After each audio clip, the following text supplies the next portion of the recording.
Président, pouvez-vous dire vos impressions à propos de la journée? Non, ben, il y a monsieur le journaliste qui est là. Ouais. Non, Ah oui. Bonjour, monsieur Eric Bazinga. Bonjour. C'est vrai, on a trouvé un grand monde fou dans la parcelle. C'est juste pour la fondation ou bien il y a autre chose à nous dire par rapport à cette présence de gens? C'est la fondation, mais nous cherchons à élargir les activités de l'association, de la fondation qui porte mon nom. Et pour un pays comme le Congo, avec les réalités que nous avons sur le terrain, il faut embrasser la politique pour avoir les atouts, afin de pouvoir atteindre les objectifs que nous avons, essayer de réduire un peu la pauvreté, les conditions de vie que vous connaissez des Congolais. Oui. Ok, merci, c'est vrai, nous connaissons tous par rapport à la Constitution qui nous gère, tout le monde est libre de pouvoir adhérer dans n'importe quel parti politique. Nous avons aussi de la majorité et puis nous avons aussi celle de l'opposition. Par rapport à ce que vous avez fait comme une avance pour élargir un peu vos ambitions, vous comptez cette fois-là aller dans quel coin? Majorité ou bien opposition? C'est simple, franchement c'est simple, parce que pour moi, enfin disons moi, j'ai toujours dit que une voix, quand vous allez voter, c'est comme le salut. Il est individuel. Moi, je vois ma vie à moi. Je vois ce que le 5 ans, ce que j'ai récolté dans les 5 ans passés. Mais naturellement, je dois aller dans l'opposition. Ah, naturellement, oui, vous devez aller... Oui, dans l'opposition, parce que le pouvoir en place n'a rien fait de concret. La population est toujours dans la misère. Et moi, comme je suis dans le social, je suis mieux placé, parce que je suis avec eux. Je vois cette souffrance.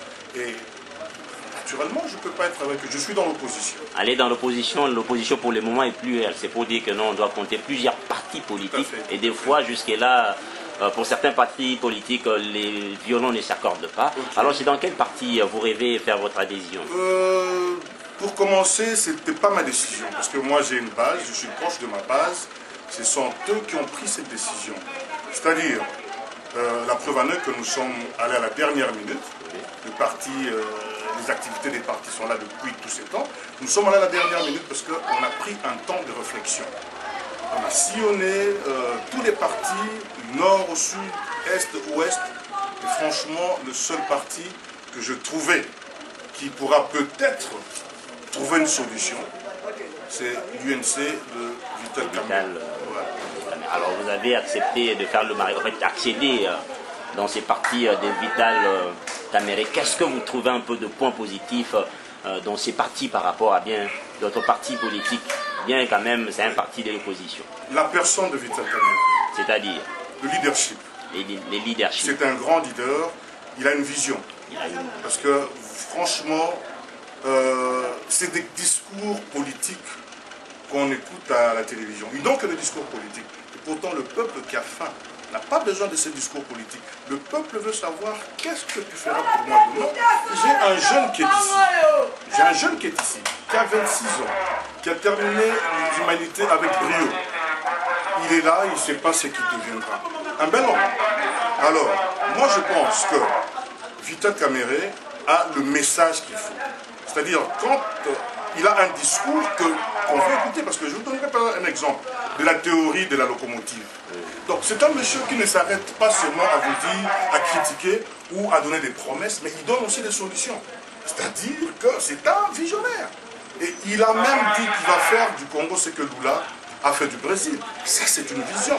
Mais parmi tous ces hommes d'État, tu ne verras jamais quelqu'un parler de ça. Tous, c'est des discours politiques, des disputes et tout. Et les jeunes, moi je suis parmi les jeunes m'ont dit que voilà, ils aiment bien quand tu parles. Et puis après tout, c'est un monsieur plein de modestie, il est intelligent, c'est le pacificateur. Ça, franchement, il est le pacificateur. On le sait là. Donc, il parle 4 langues, il peut unir tout le Congo, et c'est ça les qualités d'un leader. Un héros, il a défendu, il a perdu son poste de deuxième personnalité du pays parce qu'il voulait défendre l'Est. Pour moi, c'est un héros. Et voilà pourquoi je soutiens à 100% Vital Kamerhe, et comme je l'ai dit tantôt, ce n'est pas moi, c'est ma base qui m'ont imposé Vital Kamerhe, bien que moi, Je les ai guidés, mais ce sont eux qui m'ont imposé Vital Kamerhe. Et je suis ce que ma base me dit. Voilà. Voilà, merci monsieur Eric Bazinga. Peut-être qu'on aura tout notre temps après que vous venez rentrer de l'autre côté pour pouvoir aller un peu en détail. C'est moi qui vous remercie. Ok, merci. Au plaisir. Au revoir.